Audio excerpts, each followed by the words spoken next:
Buenas tardes. Muchas gracias en primer lugar a la Xunta General y en especial a la diputada del Grupo Mestu Podemos Asturias, Covadonga Tomé, por convidarnos a Iniciativa Pola Asturiana a participar en esta comparecencia.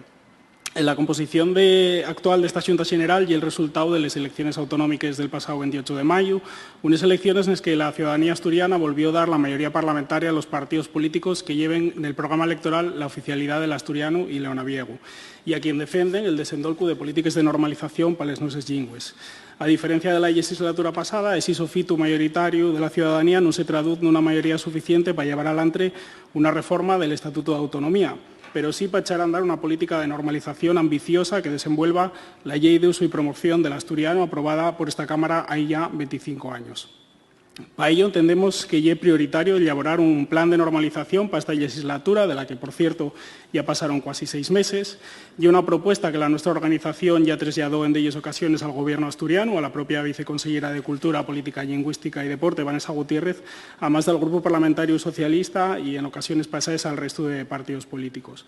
Consideramos que esta es una herramienta fundamental para organizar y ordenar el trabajo en materia de política lingüística y al mismo tiempo permitir también a los agentes implicados en hacer seguimiento del cumplimiento de estas políticas, como ya se fai, por ejemplo, en concellos como Xixón.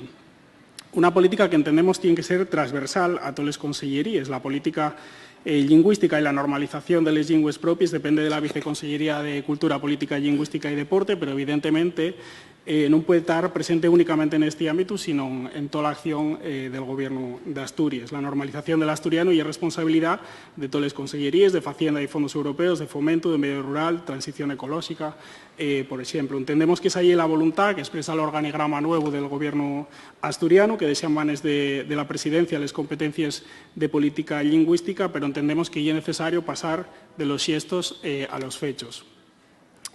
Tal y como ya adelantó la Viceconsellería en días pasados, el proyecto de presupuestos para el año que entra recuella un aumento de las partidas dedicadas al asturiano y de manera concreta a la Academia de la Lengua Asturiana, que valoramos y que consideramos muy justa por ser esta una institución tan importante para las lenguas de Asturias. También se anunció la creación de 2 premios nuevos, uno de guión asturiano y leonaviego y otro premio de asturianada en 3 categorías, masculina, femenina y moza. Comentamos sí que hay un error consolidar la partida para la creación de contenidos en asturiano en RTPA. El propio borrador del presupuesto recuelle que hay una obligación de la RTPA contribuir a la normalización de la lengua asturiana, por lo que entendemos que hay una obligación propia y ese importe habría salir de los propios presupuestos del ente público.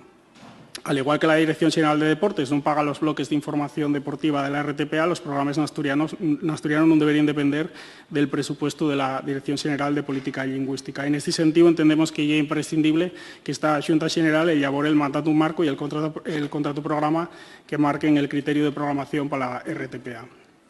Y aunque pueda sorprender, no venimos aquí a pedir más perres. Las políticas de normalización de las nuestras lingües no precisan de grandes fórmulas ni de grandes gastos. Desde nuestra fundación en el año 2011 llevamos insistiendo en ello. El uso del asturiano y del leonaviego en diferentes campañas informativas no supone encarecimiento. El mayor ejemplo de ello son las campañas trilingües que se vienen haciendo con normalidad en el Gobierno desde 2020. Visibilizar el asturiano y animarse a usarlo, pero no nada más en los cartelos, sino también en discursos de inauguración de una obra, en diferentes eventos, y eso no cuesta perres. Y además el asturiano, como venimos demostrando, y una manera de generar riqueza y puestos de trabajo en diferentes ámbitos.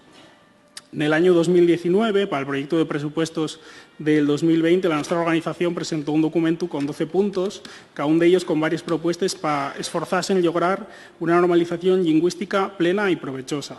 Hicímoslo con la ilusión de contar con una mayoría parlamentaria favorable a la oficialidad y por ello a la normalización del asturiano. Hoy tenemos la misma ilusión del trabajo colectivo por idioma, que vuelve a contar con una mayoría parlamentaria en esta Cámara.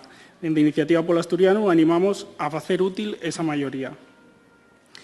Y esta legislatura entendemos que ya es el momento de trabajar por ello. Un año, ese documento al que hacía referencia sigue vigente, y a lo largo de estos días vamos a hacerlo llegar a los grupos políticos a los que una vegada más tendemos la mano para proponer ideas, aportar iniciativas y para trabajar en positivo por las nuestras lingües. Gracias.